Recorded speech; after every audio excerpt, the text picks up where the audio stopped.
آپ کو پتا ہے عمران خان صاحب کا کیس القادر یونیورسٹی والا وہ چل رہا تھا اسلام آباد ہائی کورٹ میں. 1.25 سال ہو گیا. پاکستان تحریک انصاف نے ایک درخواست ڈالی ہوئی تھی سزا معطل کرنے کی. اسلام آباد ہائی کورٹ وہ سزا معطلی کی درخواست سن ہی نہیں رہا تھا. پہلے ایک اور چیف جسٹس تھے, پھر یہ والے چیف جسٹس بھی تھے, تو یہ درخواست کوئی سن ہی نہیں رہا تھا.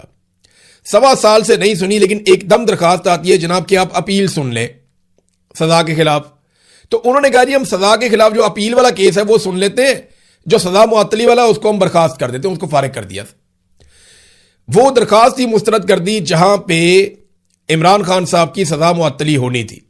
اب اس فیصلے کے خلاف عمران خان صاحب کے وکلا نے کہا جی ہم اپیل کرنا چاہتے ہیں. اب یہ ان کا حق بھی ہے کہ ہائی کورٹ نے ایک فیصلہ دیا ہے, اس فیصلے کے خلاف ہائی کورٹ میں یا سپریم کورٹ میں جہاں وہ چاہیں وہ اپیل دائر کر سکتے ہیں.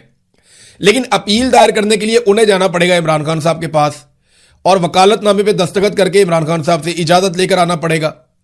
اب وہ بار بار بتاتے ہیں عدالت میں کہ جناب اپیل دائر کرنی ہے آپ کے فیصلے کے خلاف, لہذا مہربانی کریں عمران خان صاحب سے وکالت نامے پہ دستخط کروانے دیں. تو وہاں جج صاحب یہ کہتے ہیں کہ نہیں وہ آپ کا اپنا مسئلہ ہے, ہمارا مسئلہ نہیں ہے. جہاں پاکستان تحریک انصاف عمران خان صاحب کے خلاف ہونے والے ایک فیصلے کے خلاف اپیل میں جانا چاہتی ہے, وہاں پہ جج صاحب کہتے ہیں کہ جناب وکالت نامے پہ دستخط کرانا آپ کا اپنا مسئلہ ہے. اور اب جج صاحب نے ایک اور فیصلہ جاری کر دیا ہے جہاں وہ اب سزا سنانا چاہتے ہیں عمران خان صاحب کو. تو یہ جناب اب القادر والا کیس ہے. حیران کن صورتحال ہے. اس کو بہت سارے جرنلسٹ انہوں نے رپورٹ کیا, لیکن احتشام کیانی صاحب نے بہت شاندار رپورٹ کیا. عمران خان اور بشرا بی بی کے وکیل سلمان اکرم راجہ نے اسلام آباد ہائی کورٹ کے چیف جسٹس سرفراز ڈوگر کی سربراہی میں ڈویژن بینچ کو بار بار بتایا کہ عمران خان اور بشرا بی بی کی سزا معطلی کی درخواستیں مسترد کر کے اپیلیں سننے کے فیصلے کے متاثرہ ہیں اور اپیل دائر کرنا چاہتے ہیں کہ جناب آپ نے یہ کیا فیصلہ دیا آپ نے, جو قیدی کا بنیادی حق ہے. لیکن سپرنٹینڈنٹ اڈیالہ جیل اپیل کے لیے وکالت نامے پر دستخط کروا کر نہیں دے رہا. لیکن چیف جسٹس سرفراز ڈوگر نے اس پر کوئی دلچسپی نہیں کی اور جب آرڈر لکھوایا تو سپرنٹینڈنٹ اڈیالہ جیل کو یہ کہا کہ یہ جو میرا والا کیس ہے نا جس میں سزا دوبارہ دینا چاہتا ہوں, اس میں آپ وکالت نامے پہ دستخط کروا دیں. اندازہ کریں ایک ہی جج ہے, ایک ہی عدالت ہے, اسی عدالت میں کیسز لگے ہوئے ہیں. وکیل کہتا ہے جناب یہ والا جو کیس ہے اس میں میں عمران خان کے وکالت نامے پہ دستخط کروانا چاہتا ہوں. جج کہتا ہے نہیں میرا مسئلہ نہیں ہے یہ. وہ وکیل کہتا ہے جناب آپ اجازت دیں میں وکالت نامے پہ دستخط کروا کے لے آؤں, میں اپیل کرنا چاہتا ہوں. جج کہتا ہے نہیں میرا مسئلہ نہیں ہے. لیکن دوسرے آرڈر میں وہی جج کہتا ہے کہ جناب وکالت نامے پہ دستخط کروائیں کیونکہ اس کیس میں میں نے سزا دینی ہے. اندازہ کیجئے آپ, یہ حالات ہیں اس وقت عمران خان کے خلاف عدلیہ کے. ڈوگر کورٹ جو ہے وہ سارا کچھ ایسا کر رہی ہے جو عدالت کو زیب ہی نہیں دیتا, نہ کسی جج کو نہ کسی عدالت کو. یہ جج یہ سوچتے نہیں کہ انہوں نے مرنا ہے, انہوں نے جا کے اللہ رب العزت کو جواب دینا ہے. اللہ کے سامنے کھڑے ہوں گے تو یہ کیسے بتائیں گے کہ جج صاحب میں نے جس کیس میں سزا دینی تھی اس میں نے سپرنٹینڈنٹ آف جیل کو کہا کہ دستخط کروا دے عمران خان کے, اور جس میں کیس نہیں سننا چاہتا تھا جس میں عمران خان کا قانونی فائدہ تھا وہاں میں نے آرڈر نہیں دیا. کیسے جا کر اللہ رب العزت کو فیس کریں گے؟ انہوں نے مرنا نہیں ہے ان لوگوں نے. یعنی جسٹس منیر کیا آپ کو لگتا ہے کہ اس کے ساتھ کیا ہوگا؟ یعنی غلط سزائیں دی گئی نا, نا انصافی کی گئی. تو نا انصافی کرنے والے جج کی پکڑ اللہ رب العزت معاف کرے, بڑی خوفناک سزائیں ان کے لیے تو.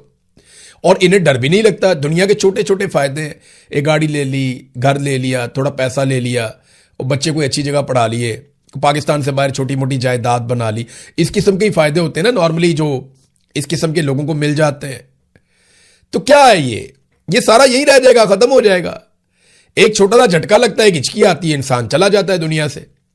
پھر آپ اللہ رب العزت کو جواب کیسے دیں گے جب وہ آپ سے پوچھے گا کہ آپ کو تو میں نے منصف کی کرسی پہ بٹھایا تھا؟ تو وہاں یہ اللہ کو یہ کہیں گے کہ مجھے تو عاصم منیر نے بٹھایا تھا, اللہ میں تو 15ویں نمبر پہ تھا, وہ مجھے اٹھا کے پہلے نمبر پہ لے کر آیا. وہاں یہ بات سنی جائے گی؟ نہیں سنی جائے گی. ایک دفعہ سوچ لیں اگر آپ یہ جملے میرے سنیں تو, اور ایک دفعہ قرآن پاک نکال کے پڑھیں اور دیکھیں کہ آپ کے اوپر کتنا بوجھ ہے. احادیث کے اندر پڑھیں اور دیکھیں کہ آپ کے اوپر کتنا بوجھ ہے. آپ ناانصافی کر رہے ہیں. ماضی میں بھی ایسے ججز گزرے ہیں, تاریخ بھی ان کو بہت برے لفظوں میں یاد رکھتی ہے. آپ کوئی اچھے لفظوں میں یاد نہیں رکھے جائیں گے, آپ کی اپنی اولاد آپ کو برے الفاظ سے پکارا کرے گی. یہ میری بات آپ لکھ کے رکھ لیں, اور یہ ہوگا آپ کے ساتھ. ثاقب بشیر صاحب نے اس کے اوپر ٹویٹ کیا, انہوں نے کہا ویسے حد ہی ہو گئی ہے, گویا اسلام آباد ہائی کورٹ لکھ رہی ہے کہ 190 ملین پاؤنڈ کیس میں وکیل کی تبدیلی کی صورت میں صرف وکالت نامے میں دستخط کروا کے جیل حکام دیں. انہوں نے کہا جی صاحب کو تھوڑا سا دل بڑا کر کے لکھنا چاہیے تھا. یہ قیدی کا حق ہے, فیئر ٹرائل کے لیے ضروری ہے, اور جیل سپرنٹینڈنٹ اس کا پابند ہے کہ وکالت نامے جو بھی ہیں وہ دستخط کروائے جائیں. لیکن جج نے یہ نہیں لکھا. جج نے کہا جی میرا والا جو فائدہ ہے نا, جو میں نے کرنا ہے اس کے اوپر آپ دستخط کروا کے دیں, اور جو میرے فیصلے کے خلاف اپیل آ رہی ہے اس پہ آپ جانے, آپ کا کام جانے, میں اس کے لیے کوئی آرڈر جاری نہیں کرتا, اور کہتے ہیں جا کے آئینی عدالت سے مل لو. دیکھیں عمران خان صاحب کی جو رہائی ہے وہ ہے پاکستان کا سب سے بڑا مسئلہ. یعنی اس وقت لوگ یہ سمجھتے ہیں کہ پاکستان کے مسائل کا حل عمران خان کے پاس ہے. ویسے بھی وہ پاکستان کے سب سے مقبول سیاسی لیڈر ہیں, تو لوگ چاہتے ہیں کہ وہ باہر آ جائیں. ہر آدمی اس کے بارے میں بات کر رہا ہے. تو دو چیزیں ابھی بہت زیادہ وائرل ہو رہی ہیں, اور یہ باتیں جو ہیں اسٹیبلشمنٹ کے پلیٹ فارم سے باہر آئی ہیں. ایسا نہیں ہے کہ عمران خان صاحب نے کوئی دعویٰ کیا یا ان کے ساتھیوں نے کوئی دعویٰ کیا. حتیٰ کہ جو اسد کیسر صاحب ہیں, جو نارملی مذاکرات کے اندر رہتے ہیں, اور جب بھی کوئی مذاکرات کی بات ہوتی ہے تو عمران خان صاحب ان کو فرنٹ لائن پہ رکھتے ہیں, انہوں نے بھی کہہ دیا کہ عمران خان صاحب کے ابھی کوئی مذاکرات ہو نہیں رہے, یا کوئی چیزوں میں تبدیلی آ نہیں رہی, یا عمران خان صاحب کی رہائی کے بارے میں ان کے پاس کوئی خبر نہیں ہے. وہ یہ کہتے ہیں کہ ہم نے قومی یکجہتی کے لیے اپنے رویے کو فور دا ٹائم بینگ اس حکومت کے ساتھ تبدیل کیا, اور اس کا مطلب یہ نکالا جا رہا ہے کہ شاید کہ مذاکرات چل رہے ہیں, یا کوئی ڈیل چل رہی ہے, یا کوئی بیک ڈور چینل کوئی چیزیں چل رہی ہیں. تو ایسا کچھ نہیں ہے. یہ ٹرک کی بتی ہے. اس سے پہلے بھی لوگوں نے اس کے بارے میں بات کی, اور ابھی بھی لوگ اس کے بارے میں بات کر رہے ہیں. پاکستان تحریک انصاف کی لگ بھگ جتنی بھی اہم قیادت ہے, ان ساروں نے اس امکان کو رد کر دیا ہے کہ اسٹیبلشمنٹ اپنی پالیسی بدلنے جا رہی ہے, حالات بہتر ہونے جا رہے ہیں, یا عمران خان صاحب کی رہائی کی کوشش کی جا رہی ہے.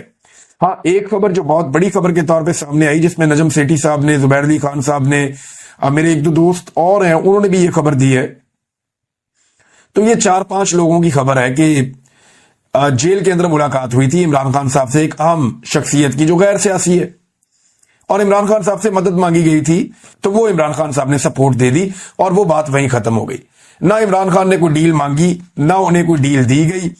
بلکہ اگر کوئی بات ہوئی بھی تو عمران خان صاحب نے اس موقع پر, جتنا میں عمران خان کو جانتا ہوں, جس وقت ان کے ساتھ انڈیا پہ بات کی جائے گی تو وہ اتنا کمزور آدمی نہیں ہے کہ وہ اس وقت اپنی رہائی کی بات کرے گا, یا جس وقت اس سے کوئی مدد مانگنے کے لیے جائے گا یا اس سے یہ کہے گا کہ پاکستان کی خاطر تو اپنے سوشل میڈیا کو, اپنے میڈیا کو خود اپنا سٹیٹمنٹ جو ہے وہ آپ ہمارے حق میں دیں. تو عمران خان صاحب جب وہ مدد دیں گے یا بات کریں گے تو اتنا کمزور آدمی نہیں کہ وہ اس وقت کہے گا جناب میری رہائی کر دیں, یا کوئی سیاسی بات کرے گا. وہ عمران خان کی طبیعت بھی ایسی نہیں ہے, مجھے نہیں لگتا انہوں نے یہ بات کی ہوگی. دوسری جانب سے بات ہو تو ہو. اب دیکھیں, دو طرح کی خبریں ہیں. صحافی, دانشور, سیاستدان سارے پھنس گئے ہیں, مشکل میں پڑ گئے ہیں. جو لوگ یہ کہتے ہیں دیکھو عوام تو باہر دیکھنا چاہتی ہے عمران خان کو, اکثریت یہ کہتی ہے, مگر فیصلہ یہ عدالتوں میں نہیں ہونا عمران خان کے باہر آنے کا, یہ فیصلہ کہیں اور ہونا ہے.